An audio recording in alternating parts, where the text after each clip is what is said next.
on va aborder la notion d'amour de soi.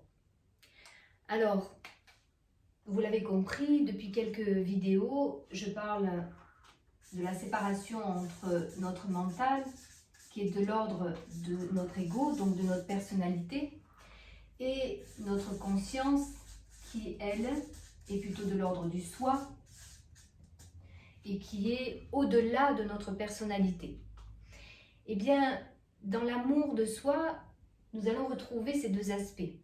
C'est-à-dire que pour le mental, qui est conditionné, il y a des « il faut que je sois comme ça » pour obtenir l'approbation et donc pour pouvoir m'aimer. Ou il ne faut pas que je sois comme ça.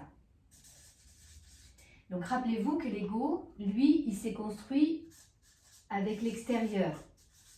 C'est-à-dire tout ce que les uns et les autres qui m'ont entouré depuis que je suis petit m'ont dit de ce qu'il fallait être et de ce qu'il ne fallait pas être pour pouvoir me sentir aimée et donc pour pouvoir m'aimer.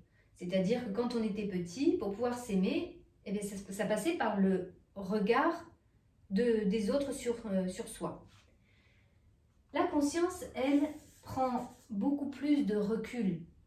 C'est-à-dire qu'il n'y a pas à il faut pas. Il y a juste à être.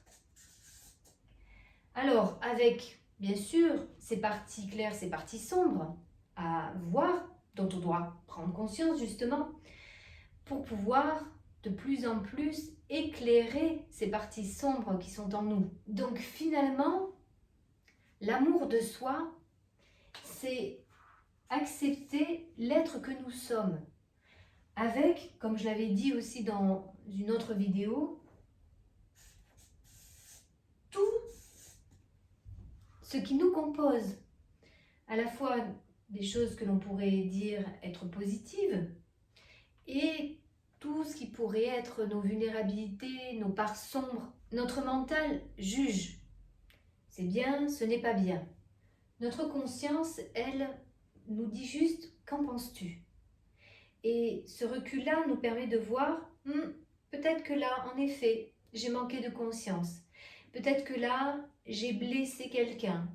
Peut-être que là, ça aurait été mieux de le faire plutôt comme ça. Voilà, notre conscience, elle nous permet juste d'observer et non pas de juger.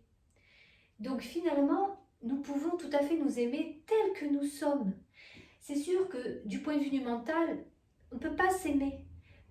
Parce que, ou alors, on peut s'aimer, mais sur un plan égotique. C'est-à-dire, je suis le plus beau, le plus fort. Mais là, on reste sur le plan de l'ego. Par contre, parce que, évidemment, je suis plus beau, le plus fort, ou je suis nul, je ne vaux rien, c'est toujours un aspect de l'ego. Donc le surego ou le sous-ego. Notre objectif, c'est de repérer cette part-là en nous, parce que nous l'avons tous par rapport à notre personnalité, ce qui s'est développé au cours de notre vie, et notamment dans notre enfance.